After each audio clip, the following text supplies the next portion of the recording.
लोकवृत्त मराठी, लोकशाहीचा खरा आवाज। शिंदखेडा तालुक्यात पीएम फसल विमा प्रलंबित राहिलेल्या विमा रकमेबाबत गंभीर तक्रार। शिंदखेडा तालुक्यातील शेतकऱ्यांनी प्रधानमंत्री फसल विमा योजना अंतर्गत खरीप हंगाम 2025 मध्ये प्रलंबित राहिलेल्या विमा रकमेबाबत गंभीर तक्रार केली आहे। शेतकऱ्यांच्या मते अनेक पात्र शेतकऱ्यांनी विमा हप्ता भरला असूनही आजपर्यंत त्यांना विमा रक्कम मिळालेली नाही, ज्यामुळे शेतकऱ्यांची आर्थिक स्थिती गंभीर संकटात आली आहे। शेतकऱ्यांच्या तक्रारीनुसार काही गावांमध्ये प्रत्यक्षात पीक नसतानाही नोंदणी करण्यात आली असून वास्तविक नुकसानग्रस्त शेतकऱ्यांना विमा लाभापासून वंचित ठेवलं गेलंय। तसेच पीएम किसान हप्ता व नमो शेतकरी सन्मान योजनेचे लाभही काही शेतकऱ्यांना मिळालेले नाहीत। शेतकऱ्यांनी हे प्रकरण तहसीलदार, जिल्हाधिकारी, कृषी अधिकारी, पोलीस निरीक्षक आणि संबंधित विमा कंपनीकडे पाठवून त्वरित कारवाईची मागणी केली आहे। अर्जात म्हटलंय की चुकीच्या नोंदी करणाऱ्या कर्मचाऱ्यांवर योग्य ती कायदेशीर कारवाई होऊन शेतकऱ्यांना न्याय मिळवून द्यावा।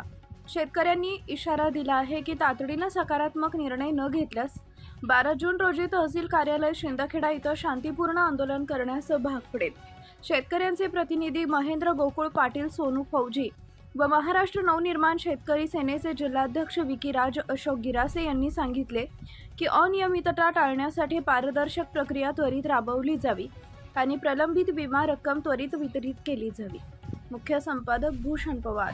आम्ही चिमखाणे ग्रुप ग्रामपंचायतचे सगळे शेतकरी तहसील ऑफिसला जमा झालेलो आहे।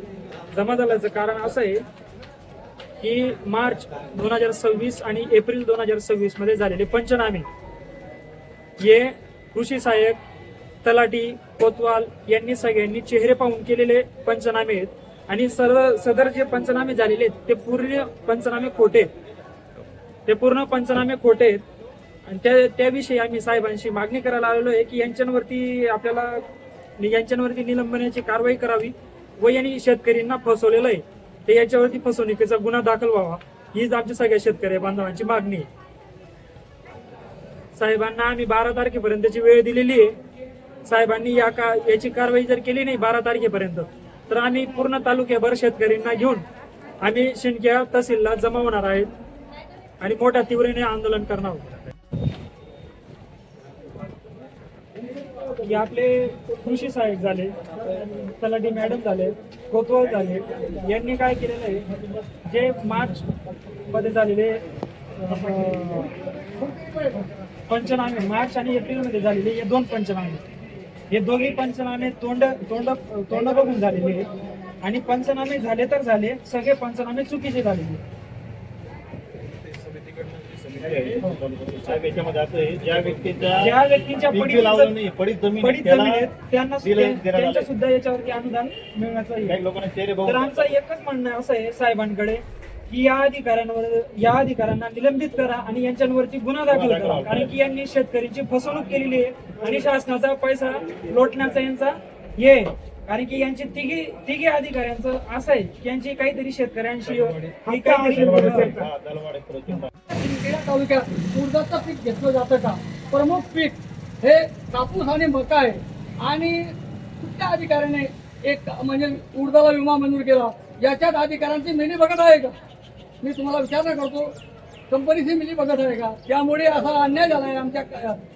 आम्ही विमा भरला आहे, विमा आमचा हक्काचा, नाही कुणाचा बापाचा, हे मी म्हणतो। तर आम्हाला कापसाला आणि मक्याला विमा डावलून उडदाचं पीक दाखवा मला शिंदखेडा तालुक्यात। कोणी 1 एकर उडीद पेरतं का? उडदाचं पीक हे नगण्य पीक आहे का? कोणी लावत नाही, कोणी पेरत नाही। कापूस आणि मका हे प्रमुख पीक आहे आणि कोणत्या अधिकाऱ्याने केलंय? म्हणजे कोणी केलं? तहसीलदाराने केलं तर कलेक्टर साहेबांनी केलं मिली बघत कंपनीची काय झालं? हो, हा, हे चुकीचं आहे सर।